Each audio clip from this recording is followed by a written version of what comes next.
Good morning, everyone. So good to see everybody.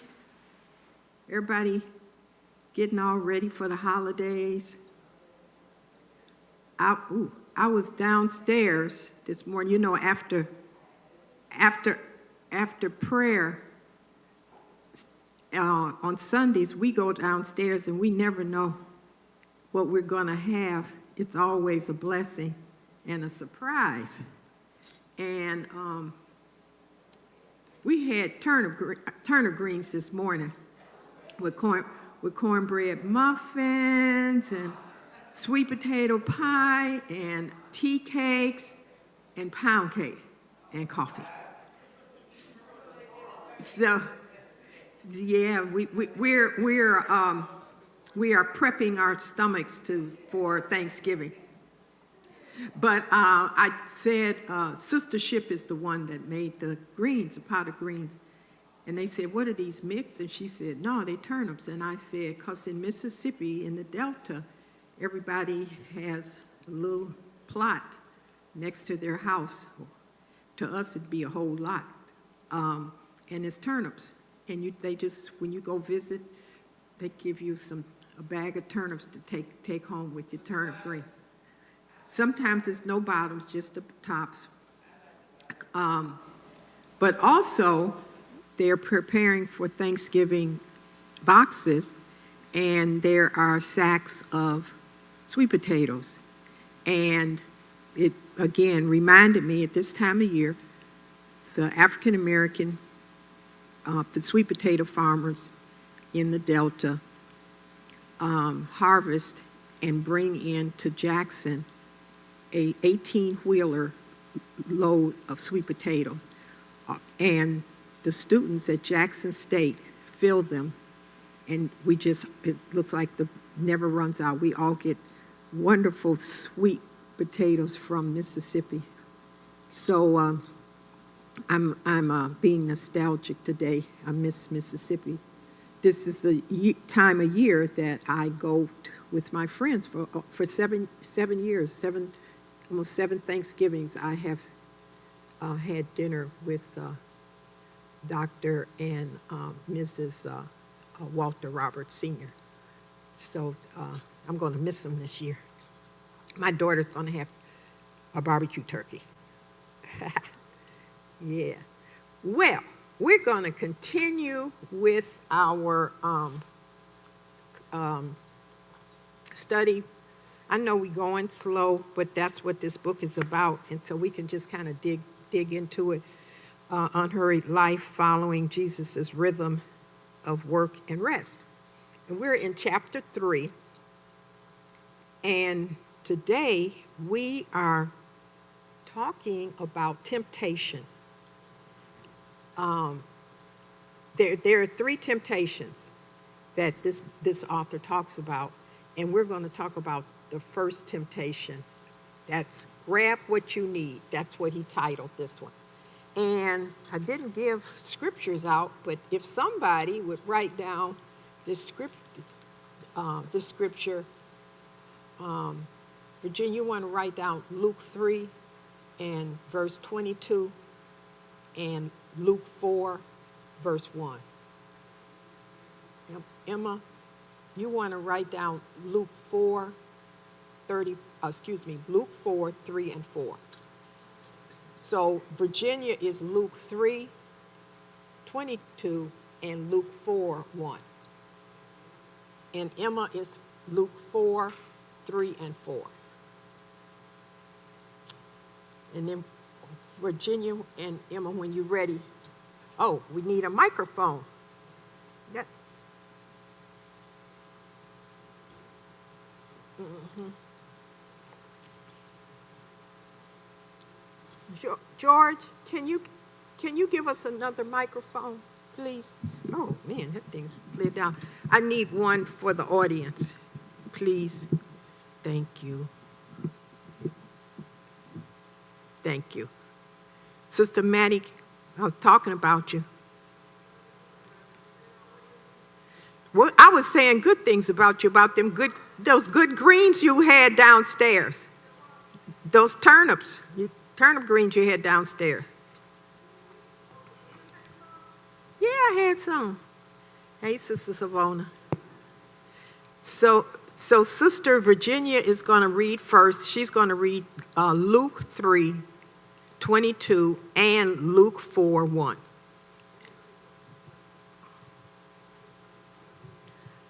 Okay, good morning. Luke 3:22.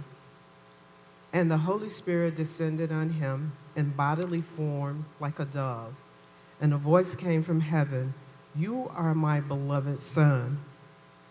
Luke 4. Mm-hmm.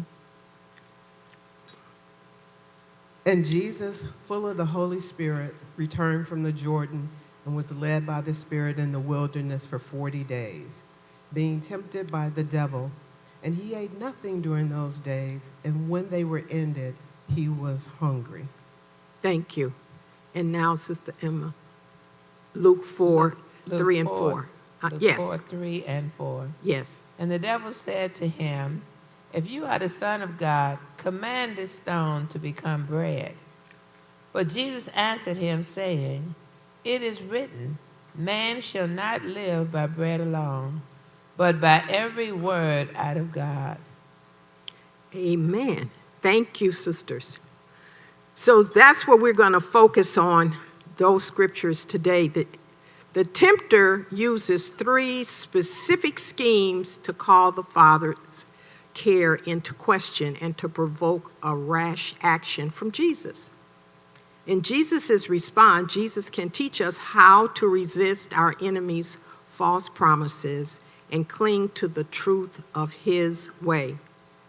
The title of this section is Grab What You Need. This morning in our early morning worship, Sister Sandra Hudson led the devotion, and she gave us 2 words, fear and trust. And her analogy, just real quick, because she's going to cover this week on the prayer line, we have trust, and then when we have faced a challenge, fear is in our head. And so this is what, it was amazing. I thought, wow, she's right on time with this lesson, because temptation is us wavering from our trust and allowing the tempter to get in our head and tell us that maybe we don't need to trust. So we're going to go on. I want to set the stage. So Jesus has just heard his father's affirmation at his baptism. "You are my son whom I love. With you I am well pleased." And then that was in Luke 3:22. Then we are told he is led by the Spirit into the wilderness. That's in Luke 4:1. Now he's here in the desert. The tempter seeks to turn God's statement into a question. What's the statement? "You are my son who I love. With you I am well pleased." So, the way I say sometimes writing or reading a text, you can't hear the emphasis. And if we don't put exclamation point or a period or a question mark, we don't hear the tone that the person is giving us this message. And so this is a perfect example of that. So you could say, "You are my son whom I love, with whom I am well pleased." That's a positive. "You are my son whom I love. Well, with you I am well pleased." Now it's a negative. It's the same words. I haven't added one word to that. And so this is the focus that this lesson is about. Jesus doesn't say if. Jesus doesn't say question mark. He if anything, he's got an explanation point. But what happens? Fear, doubt gets in our head, and we're wondering, well, did he really mean what he said? Is he saying that to me? Is he saying that? We see all those ifs. We jump into our head. So When Jesus puts a period or an exclamation mark, the tempter puts a question mark. He adds on if to God's faithful promise. He wants to turn God's gift into something that we deserve. See, we don't deserve God's gifts. None of them. There's no way that you can earn a gift from God. No way. He gives his gifts freely. There's no string attached to God's gift. We don't have to earn it. We don't have to trick God into thinking that we need this gift. So the Spirit leads Jesus on a 40-day sojourn in the desert where he is tempted by the devil. If you, like Jesus, had waited until you were 30 to begin your ministry, I don't think we would have expected that we would start our first day of job by going on a long extended vacation for 40 days. He's 30 years old. He's waited all this time. And what's God do? Sends him out on a retreat. On a retreat. And yes, Jesus enters into the 40 days of disengaging despite waiting until he's 30 years old to start his ministry. See, he wasn't in a hurry. Jesus didn't say, Father, I've been waiting 30 years. You sure this is what you want me to do? He didn't say, he's not questioning God.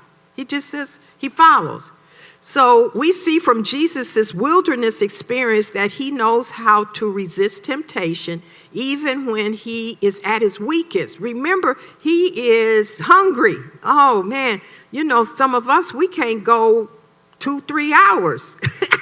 We can't. Hey, I can leave the house sometimes, and when I get to my next destination, which is not very long, and somebody say, you want to eat? I go, yeah. I don't say, well, I just ate when I left the house 45 minutes ago. I'm ready to eat again. So, man. So imagine that he is fasting for 40. He's weak. For 40 days, he is weak. He should be tempted. Excuse me, at least easily tempted. But he's not. He's not. So for us, making right decisions is often difficult. One, we in a hurry. And two, we think we heard what we think we heard. Huh? So the book points out that the difference in Adam's temptation and Jesus. Adam gives into temptation even though he has not fasted 40 days. But Jesus, who had fasted, stood strong against the tempter. Adam was in a garden, but Jesus was in the wilderness. Adam had access to every fruit, every tree except one. Jesus, had no food. There's no food out here. Jesus was tested when he was at his extreme physical weakness, but despite this disadvantage, he resisted. Now, in the garden, the devil insinuates that God was taking his sweet time to fulfill the deep needs of Adam and Eve, so that God was holding out on them and they needed to grab for the gusto now. Huh? That's us, isn't it? That's us. I've been waiting. How long? Well, seemed like a long time. I don't know how long, but I feel like I've been waiting a long time. And so God must want me to have this. He knows my heart. He knows my heart. Such grabbing is not holy choices. If it's a fall, this is our fall into temptation. Every step from communion with God. Adam and Eve grabbed for an opportunity to be like God. And they lost the gift of an open, intimate relationship with God. They were tempted to act apart from the Father to get what they believed they wanted right now. Yielding to that temptation revealed the doubt that God would keep his promise, provide what they needed. See, that's that doubt. That's that what Sister Hudson was talking about this morning. That's that fear. Doubt is creeping into my head. And so when doubt is in your head, you're not making good decision. So now, not showing much creativity, huh? This is interesting, you all. The tempter is not very creative a lot of times. He keeps using the same tactics. You would think by now we would get used to, if some schemer, somebody kept coming to you with the same line and you kept falling for it, huh? At some point you say, what's wrong with me? But that's what the tempter does. Same line, same scheme, and we just keep falling for him over and over and over again. So he doesn't change his methods because, hey, why change something that works? We got to change it. We got to change it. The tempter uses 3 specific schemes to call the Father's care into question to provoke a rash reaction from Jesus. In Jesus' response, Jesus can teach us how to resist our enemy's false promises and cling to the truth of his way. So again, the title of this section is Grab What You Need. Yes. Wait, sister. Let's let a sister get the mic. I think the enemy does change his strategy. You think so? Because if he didn't, you wouldn't be doing the same thing every time. So he has to be changing his strategy. Okay. If he does the same thing, you're familiar with it. I mean, that's the way. So you think he keeps changing? I think he changed his strategy because if he goes to doing the same thing every time, you already know. So it won't work. You have to change the strategy. That's with anything. You have to change the strategy if you want to try to get over with someone. Okay. Anybody else? What's your opinion? Anybody? Sister Maddie thinks that the tempter changes his strategy so that we can keep falling into sin. I think he doesn't have to change his strategy because I keep liking the sin I'm in. That was again something that Sister Hudson said. Sister Hudson said, when we ask for forgiveness, are we really asking for forgiveness because we go right back and do the same sin over and over and over again? So are we really, she had us question, are you really sorry for what you're doing or you like what you're doing? You like what you're doing. Yes, sister. I do believe you like what you're doing, and because it's like, okay, he forgave me once, but it's almost like a circle. You keep doing it over and over because you keep getting the same results. Right. Which is that feel good, but then you go, oh, I'm really sorry. But no, not really, because I like doing it, so you do it again. Right. Yeah. We don't, the circle's a perfect example. You just keep going around and around. It feels good. Oh, I know, I'm sorry. I do it again. It feels good. It's a vicious, it's the hamster wheel. So what gets us to get off the hamster wheel? Some of us have. It's the merry-go-round. When do you jump off? Yes, okay. Wait, Sister Step. Okay, wait. Sister Step is somebody behind you. Go ahead. No, it's you, Emma. Oh, I was going to agree with Virginia. Mm-hmm. Yeah, because, he keeps, because you like what you're doing. Right. And you keep on doing it, and then but you know in your mind and in your heart, okay, God brought you out of that. Why you keep stepping back in it? I know. That's the question. You got to come to the point where you just say, okay, that's it. That's it.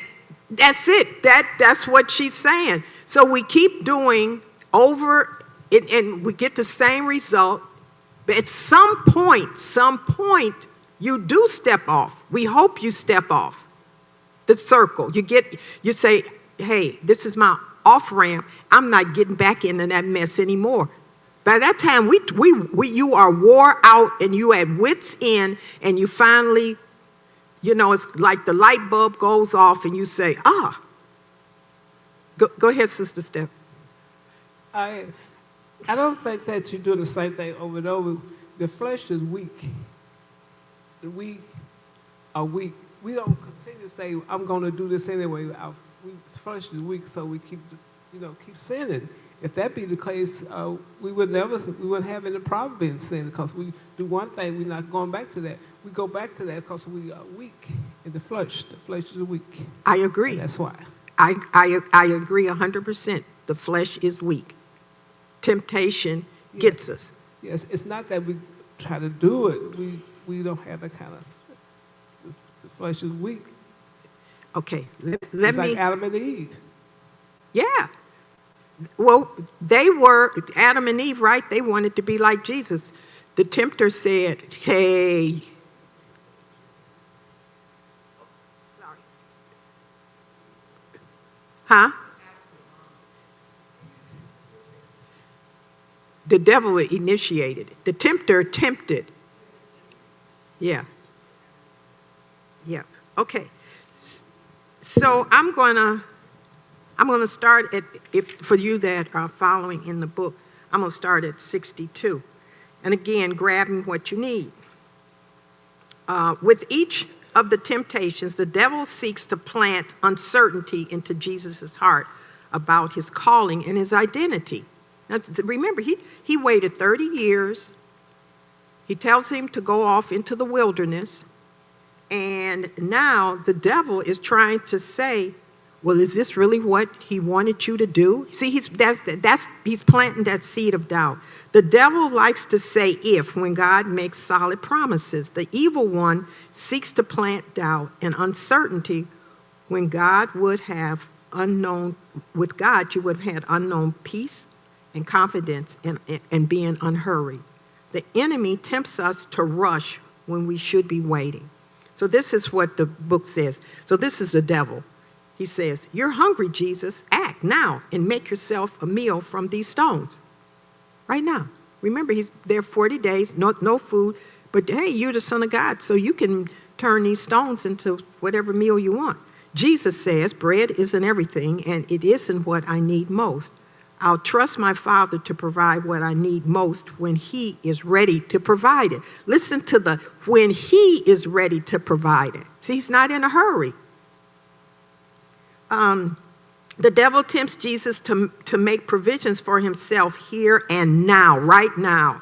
Likewise, our enemy tempts us to hurry ahead of God's provisions. That's what we're talking about on this wheel that Sister Virginia described. We are in a hurry. We're not taking the time to think this through. I am hungry. I'm at my weakest point. I want it now. I want it right now. Can you wait 5 minutes? Can you wait 5 years? Can you wait 5 months? Nope. I want it now. That's the attitude we have. And this is what, again, man does not live by bread alone. Lesson was significant to the children of Abraham as they were in the wilderness. How long did they stay in the wilderness? Jesus was in the wilderness 40 days. How long were those folks in the wilderness? 40 years. 40 years. Day and night. Because they could not get it together. Before they went into the land of Canaan, God decided to spend 40 years to teach this one lesson. Mind you, 40 years for one lesson. How slow and how patient is God? Temptation leads us to be in too big of a hurry to learn the lessons in patience and trust that God wants his children to master. After all, God himself isn't in a hurry because he's seeking to do quality work. Many of us, we rush a job to what? To finish it, to do what? To say we finished first? I finished. The job should have took an hour and I did it in 15 minutes. Well, what's it looking like? A mess. What is your prize? You know, I quilt, and there's a lot of tutorials on quilt in a day. Great. You sitting up there like I'm at a power machine, just going. Where's the joy in that?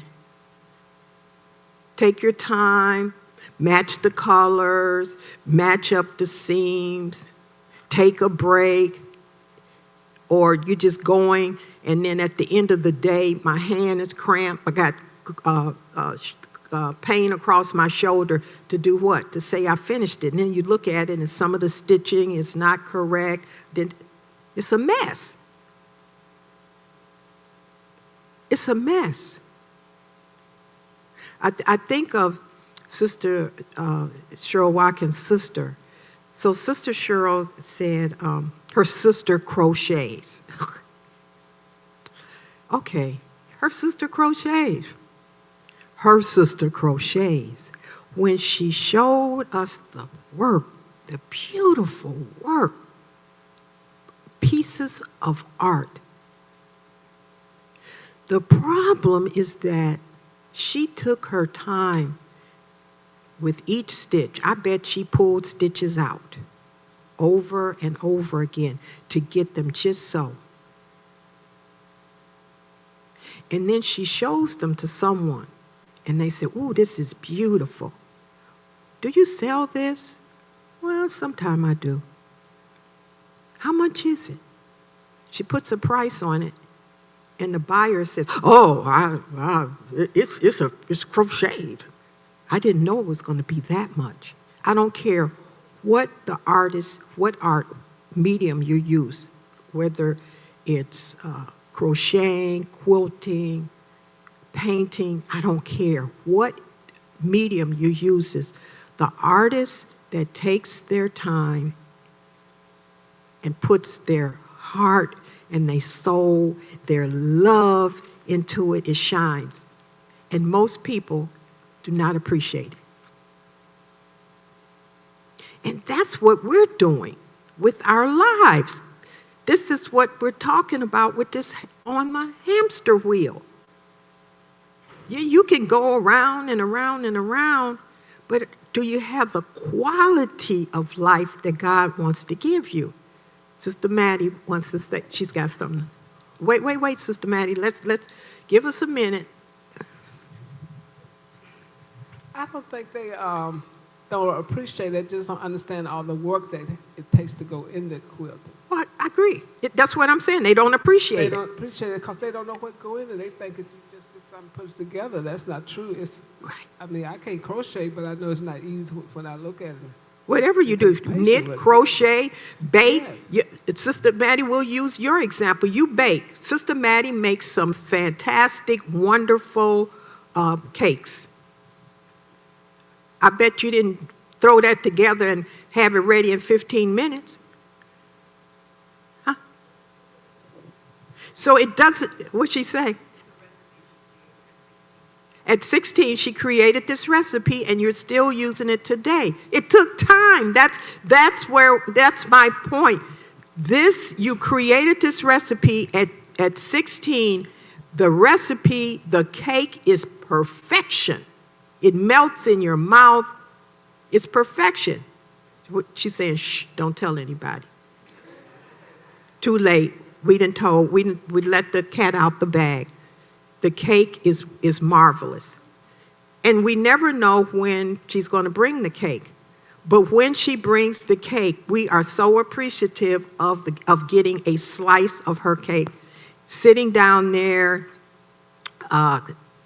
going back and forth with each other as only we can do, laughing and poking fun at each other and having a cup of coffee or a cup of tea. That's the perfection that I'm talking about, Sister Maddie. That's what God is trying to get us to slow down and enjoy. We enjoy the cake. We sit there and enjoy. And some mornings we got more than enough. And so instead of many of us trying to eat the cake right then, we asked Sister Corleen for a piece of wax paper so we could take it home so we can savor it later because we want to savor this. That's what I'm trying to show you. That's how life is supposed to be.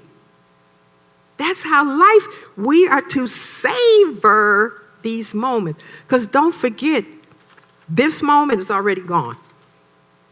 This moment, you can snap your finger, it's gone already. When do we savor?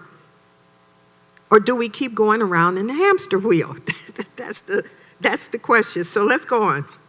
So in the garden, the devil insinuated that God was taking his sweet time to fulfill the deep needs of Adam and Eve's soul. And we go on. This is what, again, hurry is impulsive. It's a knee-jerk reaction. It's a, I'm going to act now because I may never have another chance mindset. I confess that's me. I'm going to do this right now because I don't know if I'm ever going to be able to do this again.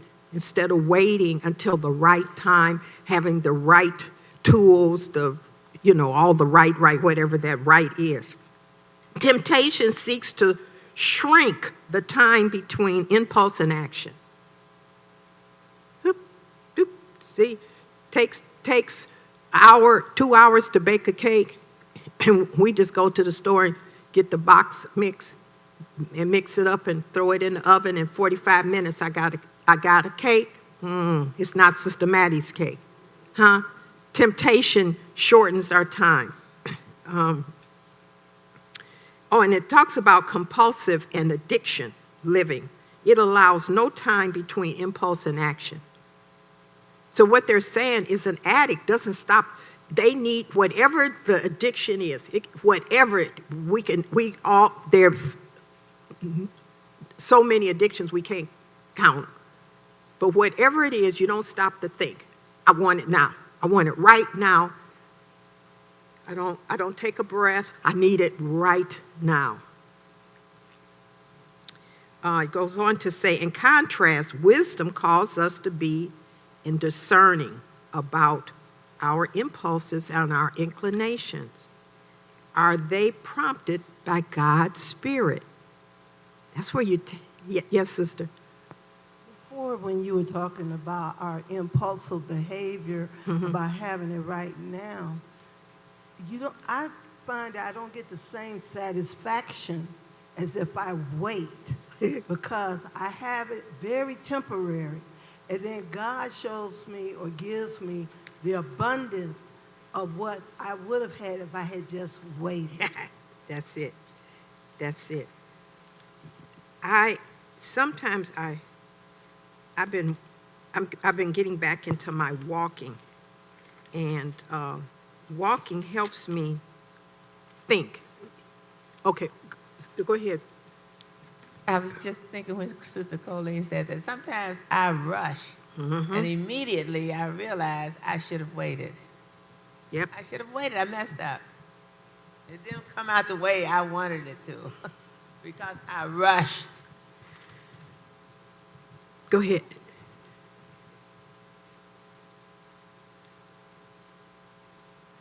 Are all addictions always that bad, like technology and stuff, or is it just different things?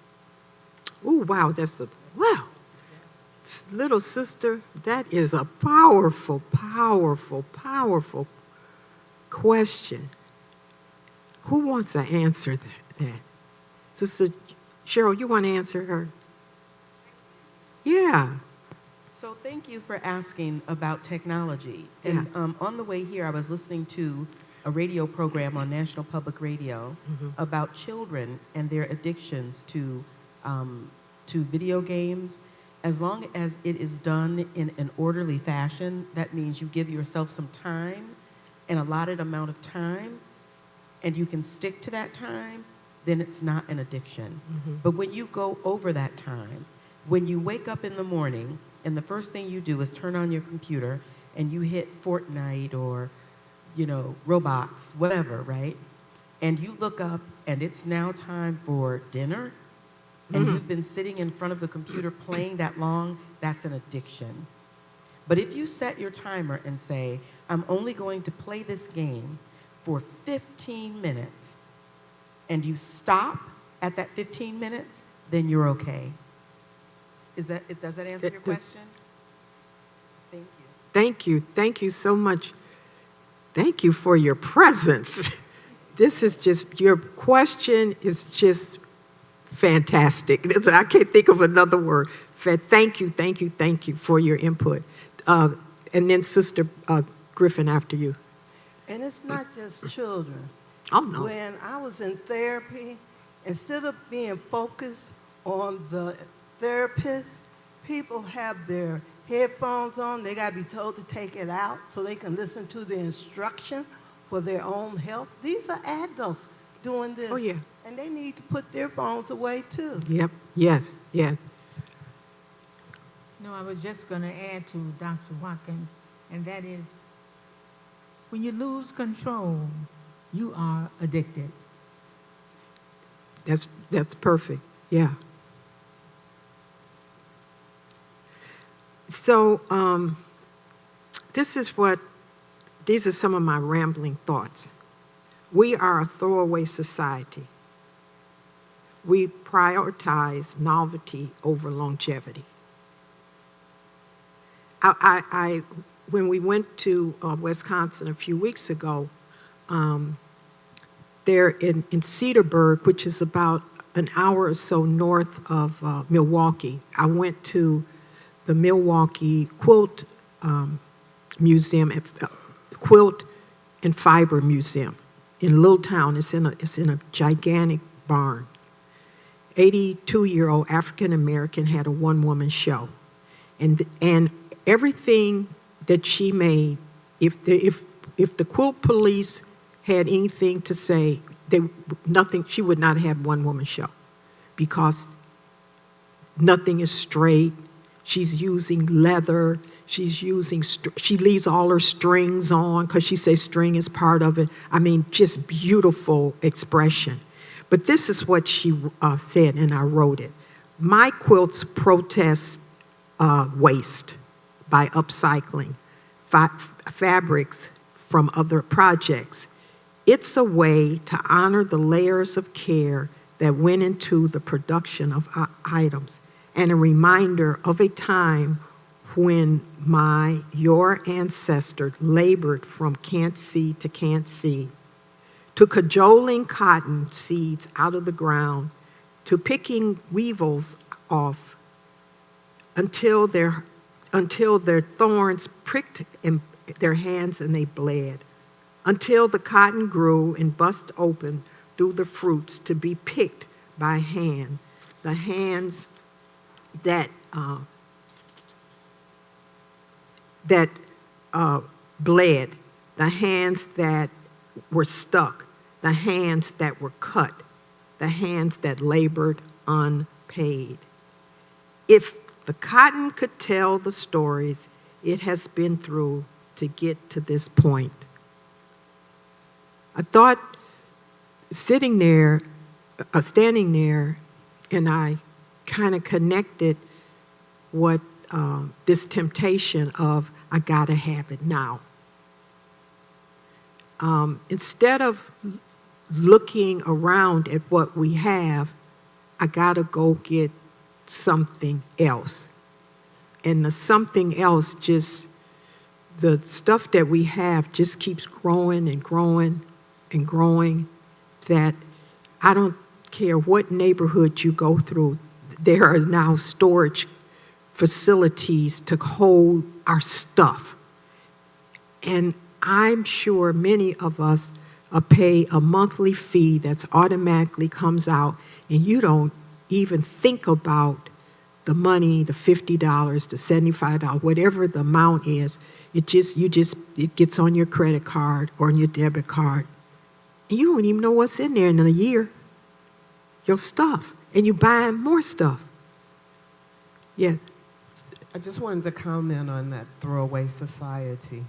We waste from food to clothes to everything. Yeah. Sometimes it's almost like you see it, you want it, you get it, and then you throw it away. Yeah. Instead of, because I can remember growing up where we would save our clothes and we would pass down to those behind us. Now you pass by anybody's garbage bin and you see clothes, food, toys, where money has really been spent. So Yeah. we don't. Yeah. We do a lot of throwaway. We do a lot of no upcycling. No upcycling. And so that, I think, is an addiction. We're talking about all these addictions. Spending and spending and spending is an addiction. Buying and buying. I know one time that I saw it was a blouse, and I loved the blouse, and I bought the blouse. And then, I don't know, a few months later, I saw a blouse, I bought the blouse. It was the same blouse. So I don't even know I had the blouse, huh? I didn't even know I had the blouse, and I bought the blouse again because I liked the blouse. That's crazy. That is crazy. That is crazy. Let's see. Okay, I got 5 minutes. But this is what I kind of, this is what I wrote after sitting and going to the museum. I said, think about how often you get to savor your food, not just eat it. Huh? We're in such a hurry, but we're not hungry. We say we're hungry. We don't know what hunger, none of us know.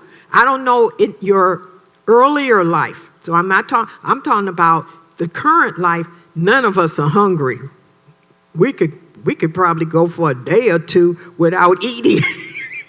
and our body would say, thank you, instead of, oh, I'm hungry.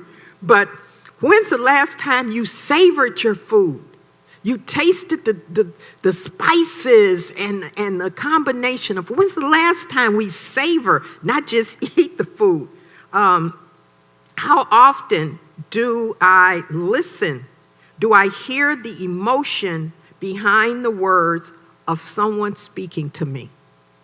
Or am I in such a hurry that all I want to do is get my point? I don't know what they said. Just listening to the words. Remember, we talked about that this morning, about where Jesus says, you are my son and I'm well pleased. And the tempter is saying, is he? Is he well pleased with you? So when's the last time you've had a conversation with someone, instead of waiting to jump in and give your opinion, that you listen to the words, the emotion behind the words? And then I went on behind, how often do we really see the world around us? God asks us to be still. God is saying that every moment is a once-in-a-lifetime experience.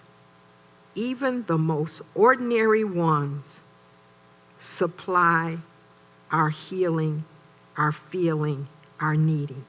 When's the last time that you felt the rain on your skin, the sunlight on your skin? All of this contains extraordinary opportunities.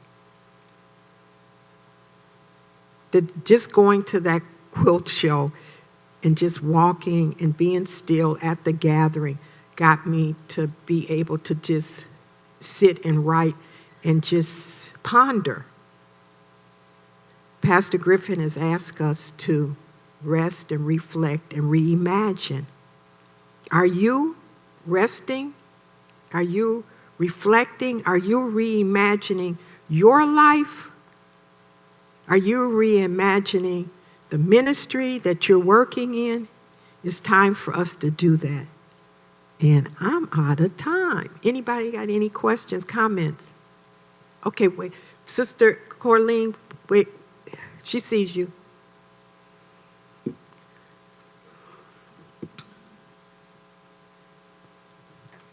I just want to talk about the shopping. Okay. I know a lot of women that are shopaholics, and it's stress. They have nothing to do, and they just go shopping, and they buy everything. One woman that I know, me and my sister, and she moved to Utah, She gave us so much clothes, furniture, everything. That was her out, stress. Yep. But for me, it's scenery. I love scenery. You love what? I mean, Outside, the trees. scenery. And Scenery. water. I love water. Sister Corleen.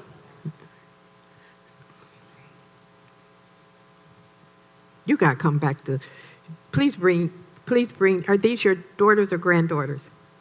I agree with that comment when you said about the addiction.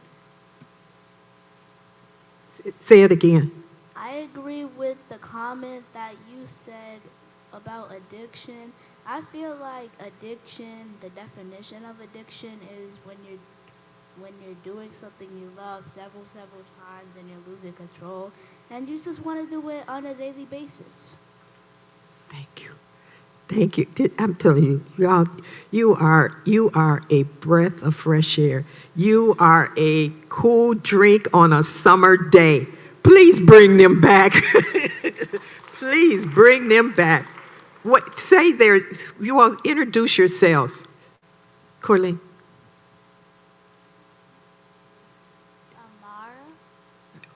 Amara. Amaya and Amara. Thank you for coming today. I'm telling you, you are sunshine. You are sunshine on a rainy day. Thank you so much. Twins? You all are twins. Carolyn Saunders, granddaughter. Thank you, Carolyn. Thank you, thank you, thank you. What a blessing.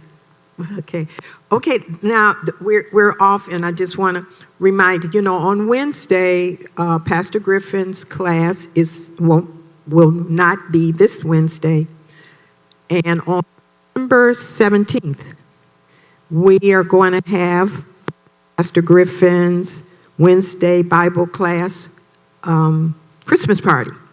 So we're going to be in person, 9 o'clock. And our hostess with the mostest, that's Sister Bernice, has asked us, she is still the hostess with the mostest, but she needs some hands and feet to help with the festivities. So please volunteer with your culinary delights. Help us set the table and do whatever Sister Bernice points and says, I need that done. That okay, Sister Bernice? She said, I ain't gonna do that. Huh? She just shaking her head. But really, the party is the 17th, 9 o'clock. It's a potluck, bring whatever. And we do need some volunteers to help with setup, with cleaning and that kind of stuff. Thank you. Okay, thanks everybody.